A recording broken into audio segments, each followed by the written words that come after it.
The freshness.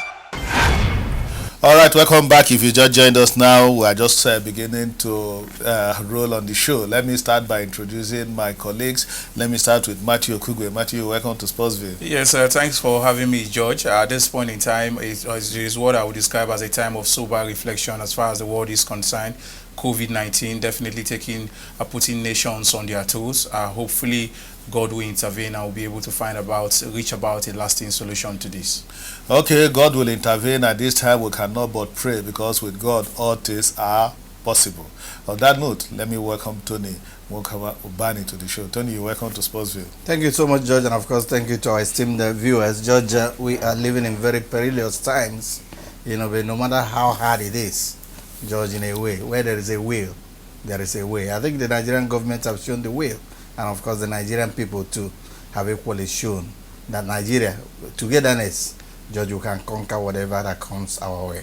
Yes, I agree with Tony. We can conquer. When Ebola came, we were able to conquer. God intervened, and at the end of the day, Nigeria survived it, and COVID-19 is the present challenge, and with God on our side and everybody doing the right thing, social distancing and all that, we'll be able to conquer. But in all of this, we need to pray and put our hands in the hands of God. Nothing can be better, because anything you entrust in the hands of God is truly safe. Be it Christians or Muslims, it is time for us to pray. We have all agreed on this. We're talking sports now. Let's start with the Nigeria Women's Football League. It was rebranded. Fantastic rebranding. Aisha Falode did, the head of the Nigeria Women's Football League, talk about the one we call Mama Sports. But at the end of the day, the league that was to kick off has now been put on hold. First, because of registration, not because of coronavirus, but first because of registration. Aisha insisted on clubs doing the right thing. You must register, pay, ensure that players are paid, medical conditions are perfect, and all that, so that at the end of the day, what happened in the case of Nasarawa United players slumping and dying will not happen in the Women's Football League. And we hope that by the time, God willing, the league football activities bounces back, this club would have finished their registration and put everything in place. Matthew, I think that was a good one that Aisha Falode and co did by saying that no, you can't play until you do all the necessary things. Definitely, I must commend Aisha and her team for taking such decisions and ensure that teams do the needful. You understand, not to just go out there and put players in harm's way, and also players who plays on empty stomach. And the female version of football over the years have suffered from this, players not being paid regularly, and most times they will not be able to summon the courage to come out and speak up. I think starting with the female side of football as at this point in time is something I think the male side would also be able to borrow a leaf from in no distance time. Okay, Mama Sports will say a good one coming from you there, and we just hope that by the time the league is set to start, that all the clubs would have done the needful. Away from that now, let's still talk about how COVID-19 is affecting football. And one player that resolved to speak out was our own John Mikel Obi. Mikel criticized the Turkish Football Federation for allowing the league to go on, and he said he was not comfortable playing. At the end of the day, his club, Trabzonspor, decided to part way with him. But Mikel has made his point, and even as we speak now, the Turkish Football Federation has eventually bowed to pressure. They suspended the league, and Mikel has parted way with his club, and he said he has no regret over it. I think that was courageous on the part of Mikel, Tony.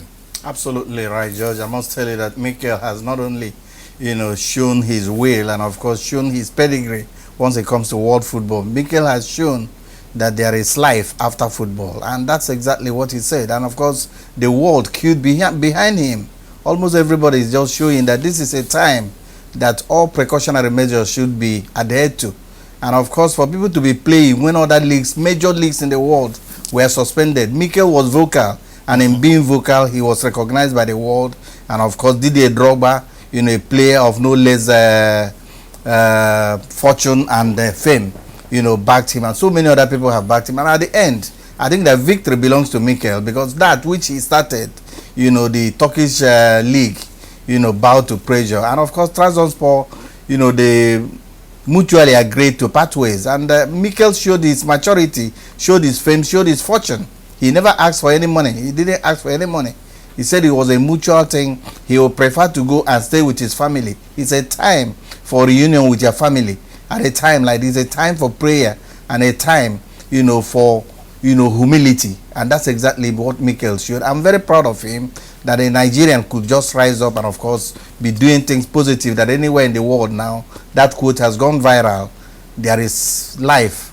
There is more to football than, there is more to life than football, George. Okay, that was coming from Mikel Obi, and Mikel stood his ground and said he wasn't going to play under that condition. And at the end of the day, Turkish Football Federation bowed to pressure and the league has been suspended. Still talking about Nigerian players, one other player that is doing well is Odion Igalo, since he moved over from Shanghai Chenchai in China to Manchester United.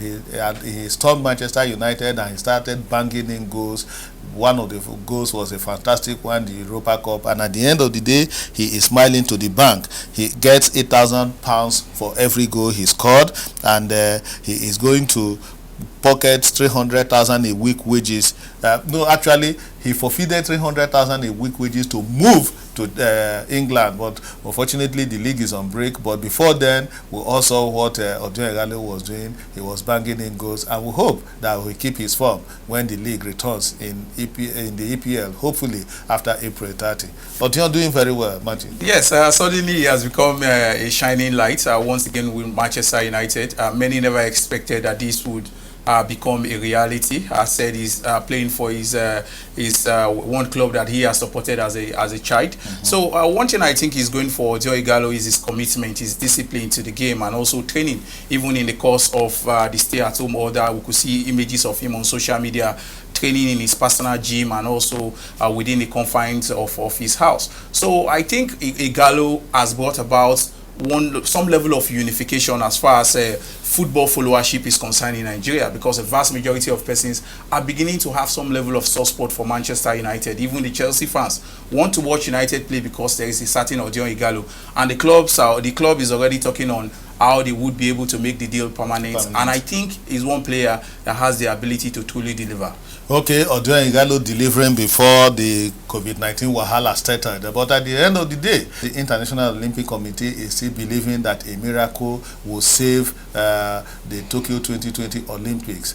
IOC said it's still too early, with about 120-something days to go to the Olympics, to talk about postponement. They believe that the games will still go ahead in July. So as it stands now, IOC is sticking to their position that the Olympics will hold and that the world will be able to defeat coronavirus. The games torch took place in Greece, no spectators and all that. The torch has been handed over to Japan, but at the end of the day, the IOC is still confident that the games will go ahead. I think on the part of the IOC, I would definitely want to toe their line. Early days, no doubt about that. We still have 4 months to go before the Olympics. I think we shouldn't toe the path of panic. The president has said it over time that they are still monitoring the situation. Yes, it's a pandemic, but in the next couple of months, a lot definitely would have unfolded. And if you decide to bring about an outright cancellation of the Olympics, what about in the month of May? There is the issue of coronavirus become a thing of the past. How will you be able to reschedule the Olympics? Because not to forget that there would be no postponement. It's either you do an outright cancellation or you allow the Olympics to hold. And on the part of Japan, they stand to lose about 12.5 billion US dollars. That is what Japan stands to lose if the Olympics is outrightly cancelled, on the basis of investment, what they have put into preparation, and a large chunk of this money has been spent already. So on the basis of economy, Japan also stands to lose a lot. That is why the Japanese president is also trying to ensure that he supports the IOC in every way he can to ensure that the Olympics hold. I think a lot definitely will get to happen, and we'll definitely get to see the Olympic hold. Okay, Tony, you are a former image maker of the Nigeria Olympic Committee. Japanese are still optimistic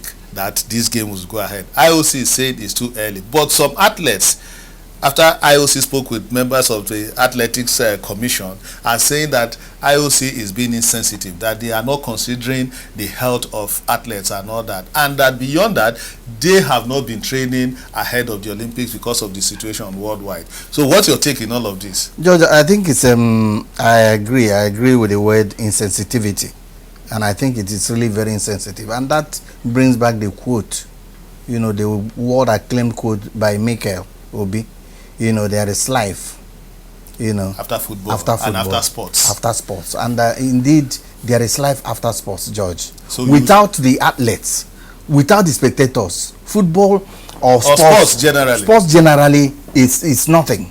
That is why if you look at the FIFA rules and all those things, there are 3 key people, even in sports, that make up sports. You talk about the athletes, you talk about the spectators, you talk about the media. George, we are talking about life. We are talking about something that affects human lives. George, without the athletes, without the spectators, without the media, without the officials, and as we speak, George, I tell you that the deputy local organizing committee chairman of Japan has tested positive. Yes. Okay. Why they are doing this? It's an interesting time, George. So for you, there should be an outright postponement. George, absolutely. People should come together. Look at all the leagues in the world. What they are doing is a postponement. Everybody knows what is happening. By this time, you know, by the time 2-3 months or 4 months, if we see how the weather is, George, you can readjust.